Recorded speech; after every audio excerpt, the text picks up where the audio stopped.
ओम शांति, ओम शांति, ओम शांति। परमपिता परमात्मा के सभी लाडले रूहानी बच्चों का इस परमात्मा की बाबा की झोपड़ी में महफिल में सबका बहुत बहुत मीठा मीठा स्वागत भी है और धन्यवाद भी है। आप सब भाई बहनों से सुनते भी जाओ, लेकिन लाइक और सब्सक्राइब भी करते जाओ। इससे ये बाबा का ज्ञान फैलेगा और आप सब उस सेवा के भागीदार बनोगे।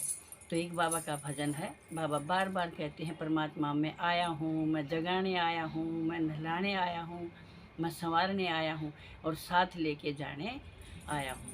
इसलिए बाबा की बात सुनो, पवित्र बनो, बी होली और बी योगी, और परमात्मा से मिलन के साथ साथ साथ जाने की तैयारी करो और स्वर्ग की में सीट पक्की करो। तो एक बाबा का भजन है। एक बाबा की बच्ची बाबा से कैसे कहती है कि मैं कैसे याद करूं, और बाबा उसका जतन बताते हैं। बर में भूल में ये निंदरा में सोई पड़ी थी, बर में भूल में ये निंदरा में सोई पड़ी थी। अमृते बेला हे बाबा ने आने जगाई, अमृते बेला हे बाबा ने जगाई। अमृत बेला का भक्ति में भी अमृत बेले का जिसे ब्रह्म मुहूर्त कहते हैं, जिसे 3 से 5 का टाइम है, उसमें बाबा की, उसमें रूहानी आत्माओं की तपस्वियों की आनंद बरसता है, माया बरसती है। तो भक्ति में भी ये मानते हैं कि सुबह का जो अमृत बेला है, ब्रह्म मुहूर्त है, वो इस मार्ग के लिए और अच्छे स्वास्थ्य और जीवन के लिए बहुत ही लाभदायी होता है। और एक अमृत बेला कल्प का है, जब सतयुग आना और कलयुग जाना होता है। उस समय जब परमात्मा धरती पर आते हैं, उसका संगम युग नाम है और कल्प का अमृत बेला है। तो अमृत बेले का इतना महत्व है, उसी समय परमात्मा की शक्ति अवतरित होती है।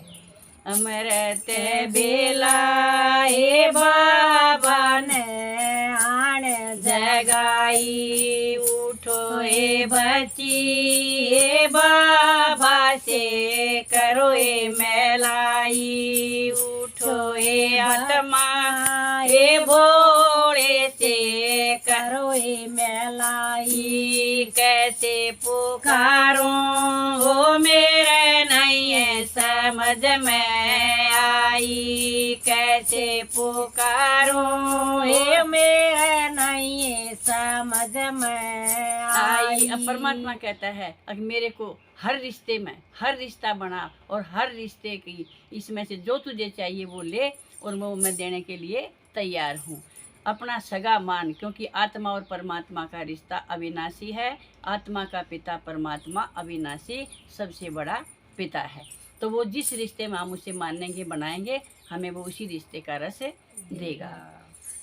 बाप बना लो ए वर से काई बनो अधिकारी, बाप बना लो ए वर से की बनो अधिकारी। अब बाबा कहता है, मुरली में बार बार वर्षे का नाम आता है। वर्षा क्या है?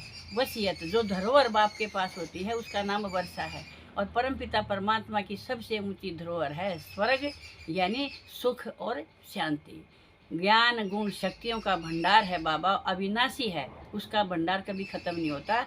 तो वह परमात्मा की जो वसीयत है वो क्या है? सुख और शांति, वो भी अविनाशी। तो कहता है, मेरे वर्षे के अधिकारी बन, स्वर्ग में देवताई पद पाने के अधिकारी बन। बाप बना लो ये वर्षे की अधिकारी, माए बना लो ये तारी कर जो पालना सारी, माए बना लो ये तारी कर जो पालना सारी, भाई बना लो ये तारी कर दूंगा मन की चाही, भाई बना लो ये तारी कर दूंगा मन की चाही, बेटा बना लो ये बन जाऊंगा आज्ञाकारी, बेटा बना लो ये तारी मानो आज्ञा सारी। दोस्त बना लो ये थारी बूझूंगा मन की सारी दोस्त बना लो ये थारी बूझूंगा मन की सारी टीचर बना लो ये थारी कर दूंगा पर ये पढ़ाई टीचर बना लो ये कर दूंगा पर ये पढ़ाई सर्जन बना लो ये दे दूंगा पर ये दवाई सर्जन बना लो ये तारी काटूं सारी ये बीमारी गरुए बना लो ये टाट माँ की करूँ ये सफाई सतगुरु बना लो ये आत्मा की करूँ ये सफाई साजन बना लो ये रखूंगा सजिए सजाई साजन बना लो ये रखूंगा सजिए सजाई मैं पुकारूं वो मेरे ईब समझ में आई मैं पुकारूं वो मेरे ईब समझ में आई योग लगाऊं बोलत युग की ले लूं राजाई योग लगाऊं ले लूंगी सतयुग राजाई ओम शांति ओम शांति ओम शांति। वाह मेरे बाबा समय थोड़ा है और मंजिल बहुत ऊंची है इसलिए लास्ट सो फास्ट बनाओ जल्दी करो बाबा की लिफ्ट भी तैयार है। ओम शांति।